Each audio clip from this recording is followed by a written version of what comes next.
On right now, Luke Laird, one of my favorite songwriters in Nashville. And now he's put out a record of his own music with his own voice, his own singing, which I think is pretty cool. Hey, Luke, how are you, bud?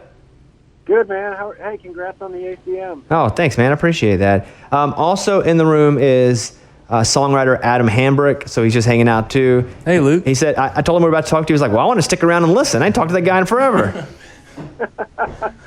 Awesome. All right, so let's start with this. Why in the world would you put out an album of your own music? What inspired that thought? I mean, the people were just begging for it. Not true. Honestly, it sounds cliche, but I think it just started with the songs. I had a few of these songs that were super personal and just, as a writer, kind of hard to pitch to other people. It was almost just too specific. And actually, my wife, Beth, she encouraged me. She's like, I think you should make an album. And we started that before the whole pandemic, and actually being quarantined kind of gave me the time to go ahead and finish it. So I don't know, it just felt like the right time. You talk about super personal songs. I played some of this on the morning show too, but this is track one. It's Music Row, which is in Nashville. Music Row is where all the business gets done. So I'm gonna play some of this real quick. And a lot of the best songs never find their way to the radio. But if you do end up hearing one you know, good chance it found its wings down on Music Row. That's a very personal song there. It gets more personal as you go, but how long ago did you write Music Row? I wrote that at the beginning of this year. I feel like I saw a picture of you on Instagram where you were going, hey, when I was young, I came randomly to Nashville and went to a bar. What was your Nashville story the first time you came? Yeah, so I came with my family on a family vacation, the summer between my sophomore and junior year of high school. And, I was already a huge country music fan, but when I came here and I saw a show at the Bluebird, and it was just, the whole trip was like a dream. It just kind of blew my mind. And pretty much from that trip, I knew that I wanted to move here as soon as I could. Your wife and I are friends on Facebook, and so I see you got the freaking cutest kids. And I haven't seen them ever in human life, but they're growing like weeds on Facebook. So it's wild to see that. But then I saw she had posted that she was proud of the song, That's Why I Don't Drink Anymore. Now, tell me about this song, what led up to it, and why she would be so proud of it. Sure. Well, so I got sober in 2005, and that was actually the year that Beth and I started dating. And, when you stop drinking, people will be, you go out and stuff, and people are like, why don't you drink? And I don't want to go through, the whole story. Well, because I can't stop. And so that song, basically after my second DUI, I did a little jail time. I felt like my life isn't going the way I wanted it to. I had a publishing deal, but I wasn't really taken off as a songwriter, and I just knew I had a lot of changes to make. So I always knew I wanted to write this song. I had the title for probably 4 or 5 years, just sitting in my phone, and I never could find the right way to write it. And one morning I sat down, and the first verse just came out, and I felt like it was the right way to write it. Just be as honest as possible. And I actually played that song one night at the Bluebird, and this girl came up to me afterwards, and she had tears in her eyes, and was just like, that song, I just love that song. It means so much to me. My dad just recently got sober. Is this song available anywhere? And, of course, at that point it wasn't. And I said, just give me your email. And I went home that night and just recorded a little work tape on my phone and emailed it to her. And that I think got the wheels turning too, as far as releasing some of my own music. I'm going to play some of that. Here is That's Why I Don't Drink Anymore. I was on my way to hell, only thinking about myself. That's why I don't drink anymore. The grace of God, by the grace of God,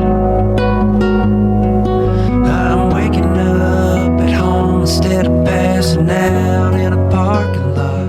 record's out today because this is going to air on Friday, and you just added another one. I was looking at what we had you listed as last time because Luke came in and we did a whole episode together. It's been probably 2 years or so ago.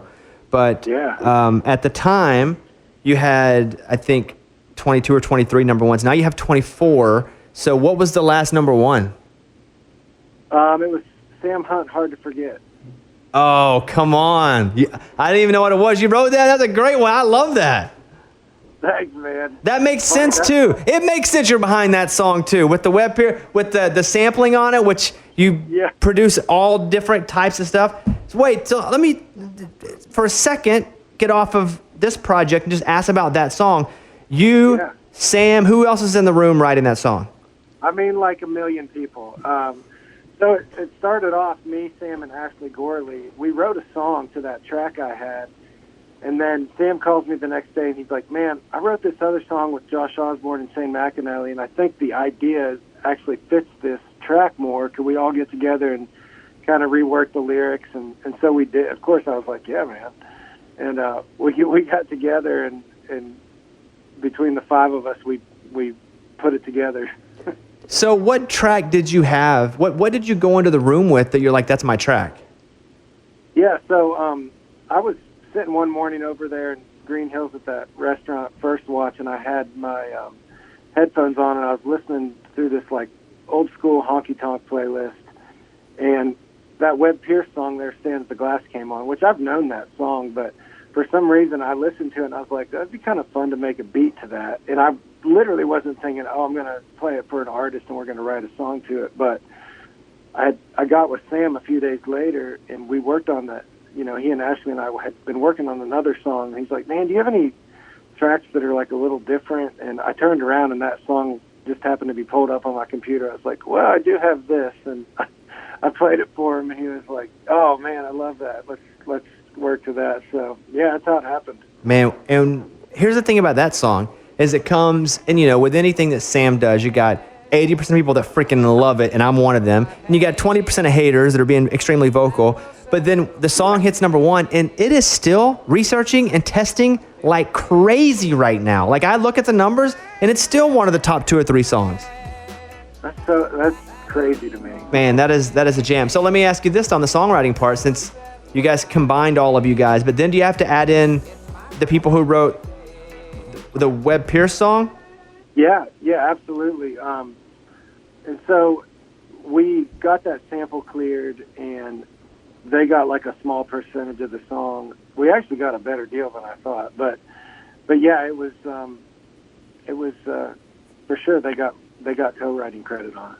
That's pretty cool and good for them. Family's making a little money off of it. And I bet you people stream the original. I know I did. I had the original song. I resaved it, and it had been probably 15 years before I'd even heard it. From my grandma had just a big collection of stuff. And I'd heard that song through her. It wasn't her favorite, but I'd heard it through her. But it made me go back and actually revisit that song. Yeah, that song was recorded in 1953. Crazy. Here it is right now. Turn that up. That will ease all my pain. Luke, how long did it take you to make that sample on that track? Probably like 15 minutes. Are you kidding me? Jeez. I mean, it doesn't always happen. Believe me, that sounds like, oh, you know, no big deal. It doesn't usually happen like that. All right. Luke Laird is on. Follow him on Instagram at Luke Robert. The album's called Music Row. I'm going to ask you about one more song. Branch on the Tree. Tell me the story about Branch on the Tree before I play it. Yeah, man. So actually, one morning after I read my Bible, this verse came to me about, I was reading about the vine and the branches, and I was like, there could be a song in there. And so I wrote the chorus, and I kept trying to write verses for it. It just it wasn't working. So I had a day booked with Lori McKenna and Barry Dean, 2 incredible songwriters. And they're like, what do you guys want to do? And I was a little reluctant to ask them, but I was like, I know you guys probably would rather write a song for Tim McGraw today, but I have this one song I'm trying to finish for my record, and I can't write the verses. And they, in a matter of like less than an hour, they knew exactly what to do with that song, and so that's how we wrote it. All right, here is Branch on the Tree. Here you go. Yeah, I'm thankful to have a little peace of mind on the porch watch when the sun goes down. Thankful to know I'm building this life on a rock that ain't rolling around. When them valleys show up, I'd be stuck if I thought it was all up to me. So I'm thankful to be a branch on the tree where the roots in the ground found the truth down deep. There he is. Grammy-winning Nashville songwriter, producer, collaborator. He crushes songs he writes and produces, and here he is now putting out his own record. And by the way, he's got the best show on Apple Radio as well, which is Country Replay, which it's the only show that I like Alicia too, Alicia Davis, but the only show that I'll really make a point to listen to. You do a great job over there. Oh, man, that's so kind of you. It's such a learning curve for me. All right, Luke, good luck with the record. Congratulations. I know it's extremely personal, but I'm just a big fan and wanted to make sure that the people listen to me also maybe give this a shot. I really appreciate the support, Bobby. Thank you so much. All right, Luke, talk to you soon. Okay, bye. Hey guys, it's Bobby Bones. Welcome to the channel. If you're new to the channel, subscribe and then go check it out. A lot of artists, a lot of songwriters, a lot of music. Welcome to the Bobbycast channel.